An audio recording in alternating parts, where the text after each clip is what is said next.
ನಮಸ್ಕಾರ ಎಲ್ಲರಿಗೂ ಶುಭ ಸಂಜೆ. ಎಲ್ಲರಿಗೂ ಕನ್ನಡ ಸ್ಪೋರ್ಟ್ಸ್ ಆಟ ಯೂಟ್ಯೂಬ್ ಚಾನಲ್ಗೆ ಸ್ವಾಗತ. ಇವತ್ತು ICC ಮೆನ್ಸ್ T20 ವರ್ಲ್ಡ್ ಕಪ್ಪಲ್ಲಿ ಗ್ರೂಪ್ ಬಿ ಅಲ್ಲಿ 22ನೇ ಮ್ಯಾಚ್ ಕಂಪ್ಲೀಟ್ ಆಯಿತು. ಒಮನ್ ವರ್ಸಸ್ ಐರ್ಲೆಂಡ್ ಇದಾಗಿತ್ತು. ಇನ್ನು ಈ ಮ್ಯಾಚ್ ಸಿನ್ನಸೆಲೆ ಸ್ಪೋರ್ಟ್ಸ್ ಕ್ಲಬ್ ಕೊಲಂಬೋದಲ್ಲಿ ನಡೀತು. ಹಾಗೆ ಒಮಾನ್ ಅವರು ಟಾಸ್ ವಿನ್ ಆಗಿ ಚೇಸಿಂಗ್ ಕೂಡ ಆಯ್ಕೆ ಮಾಡಿಕೊಂಡ್ರು, ಅಂದರೆ ಬಾಲಿಂಗ್ ತೊಗೊಂಡ್ರು. ಇನ್ನು ಬ್ಯಾಟಿಂಗ್ ಫಸ್ಟ್ ಬಂದ ಐರ್ಲೆಂಡ್ ಅವರು 20 ಓವರ್ಗಳಲ್ಲಿ 235 ರನ್ ಹೊಡೆದ್ರು, 5 ವಿಕೆಟ್ ಕಳ್ಕೊಂಡು. ಇದೊಂದು ಉತ್ತಮ ಸ್ಕೋರ್ ಆಗಿತ್ತು ಅಂತ ಹೇಳ್ಬೋದು. ICC ಮೆನ್ಸ್ T20 ವರ್ಲ್ಡ್ ಕಪ್ನಲ್ಲಿ ಸೆಕೆಂಡ್ ಹೈಯೆಸ್ಟ್ ಸ್ಕೋರ್ ಆಗಿದೆ ಆಫ್ಟರ್ ಶ್ರೀಲಂಕಾ ಹೇಳ್ಬೋದು. ಶ್ರೀಲಂಕಾ ಅವರು 2007ರಲ್ಲಿ ಕೀನ್ಯಾ ಮೇಲೆ 260 ರನ್ ಹೊಡೆದಿದ್ರು ಅಂತ ಮಾಡ್ತೀನಿ. ಸೊ ಈ ಮ್ಯಾಚು 235 ರನ್ ಬಂತು. ಸೊ ಇದು ಸೆಕೆಂಡ್ ಹೈಯೆಸ್ಟ್ ಕೂಡ ಆಗಿದೆ. ಒಂದು ಒಳ್ಳೆಯ ಪ್ರದರ್ಶನ ಕೊಟ್ಟರು ಐರ್ಲೆಂಡ್ ಅವರು ಬ್ಯಾಟಿಂಗ್ನಲ್ಲಿ ಅಂತ ಹೇಳ್ಬೋದು.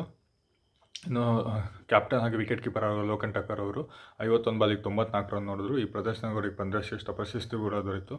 ಕೊನೆಯಲ್ಲಿ ಬಂದ ಗ್ರೇನ್ ಡೆನ್ಲಿ ಅವರು 30 ಬಾಲಿಗೆ 56, ಹಾಗೆ ಡಾರ್ಕ್ವೆಲ್ ಅವರು 9 ಬಾಲಿಗೆ 35 ರನ್ ಹೊಡೆದ್ರು.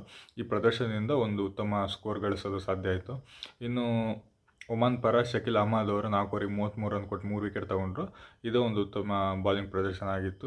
ಇನ್ನು ಕಲೀಮ್ ಹಾಗೆ ಫೈಜಲ್ ಅವರು ತಲಾ 1 ವಿಕೆಟ್ ಪಡ್ಕೊಂಡಿದ್ರು. ಹಾಗೆ ಚೇಸಿಂಗ್ ಬಂದಿತ್ತು ಒಮಾನ್ ಅವರು ಕೇವಲ 18 ಓವರ್ಗಳಲ್ಲಿ 139 ರನ್ಗೆ ಆಲ್ಔಟ್ ಆದರು. ಸೊ ಇದರಿಂದ ಐರ್ಲೆಂಡ್ ಅವರು 96 ರನ್ಗಳ ಬೃಹತ್ ಜಯ ದಾಖಲಿಸಿದ್ರು. ಹಾಗೆ ಇನ್ನು ಟೂರ್ನಿಮೆಂಟಲ್ಲಿ ಅಲೈವ್ ಆಗಿದ್ದಾರೆ ಅಂತ ಹೇಳ್ಬೋದು. ಇನ್ನು ಈ ಸೋಲಿನಿಗೆ ಒಮಾನ್ ಫಸ್ಟ್ ಟೀಮ್ ಎಲಿಮಿನೇಟ್ ಆಗಿದ್ದು ಈ ಟೂರ್ನಿಮೆಂಟ್ ಅಂತ ಹೇಳ್ಬೋದು. 3-3 ಸೋತು ಎಲಿಮಿನೇಟ್ ಆದರು. ಅಮೀರ್ ಕಲೀಮ್ ಅವರು ಓಪನರ್ 29 ಬಾಲಿಗೆ 50, ಹಾಗೆ ಫೋರ್ತ್ ಬ್ಯಾಟ್ಸ್ಮನ್ ಆದ ಹಮೀದ್ ಮಿರ್ಜಾ ಅವರು 37 ಬಾಲಿಗೆ 46 ರನ್ ಬಿಟ್ಟರೆ, ಕೊನೆಯಲ್ಲಿ ಮೆಹಮೂದ್ ಅವರು 11 ಬಾಲಿಗೆ 10 ರನ್. ಇವ್ರು 3 ಜನ ಡಬಲ್ ಡಿಜಿಟ್ ಸ್ಕೋರ್ ಮಾಡಿದ್ದು. ಅದು ಬಿಟ್ಟರೆ ಬೇರೆ ಯಾರಿಂದನೂ 2 ಅಂಕಿ ಸ್ಕೋರ್ ಬಂದಿಲ್ಲ. ಎಲ್ಲ 1 ಅಂಕಿ ಸ್ಕೋರಿಗೆ ಔಟ್ ಆದರು ಅಂತ ಹೇಳ್ಬೋದು. ಇನ್ನು ಜೋಶ್ವಾ ಲಿಟಲ್ ಅವರು 3 ವಿಕೆಟ್ ತೊಗೊಂಡ್ರು ಬಾಲಿಂಗ್ನಲ್ಲಿ. ಹಾಗೆ ಮೆಕ್ರಾತಿ ಹಾಗೆ ಹಂಪೈರ್ ಅವರು ತಲಾ 2 ವಿಕೆಟ್ ತೊಗೊಂಡ್ರು. ಹಾಗೆ ಡಾರ್ಕ್ವೆಲ್ ಅವರು 1 ವಿಕೆಟ್ ತೊಗೊಂಡ್ರು.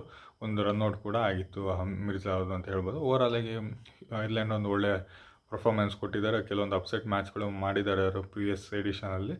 ಸೊ ಒಂದು ಒಳ್ಳೆ ಟೀಮ್ ಇದೆ. ಹಾಗಾಗಿ ಒಂದು ದುರ್ಬಲ ಒಮನ್ ಮೇಲೆ ಉತ್ತಮವಾದ ಜಯ ದಾಖಲಿಸ್ತಿದ್ದಾರೆ ಅಂತಲೂ ಹೇಳ್ಬೋದು. ಧನ್ಯವಾದಗಳು.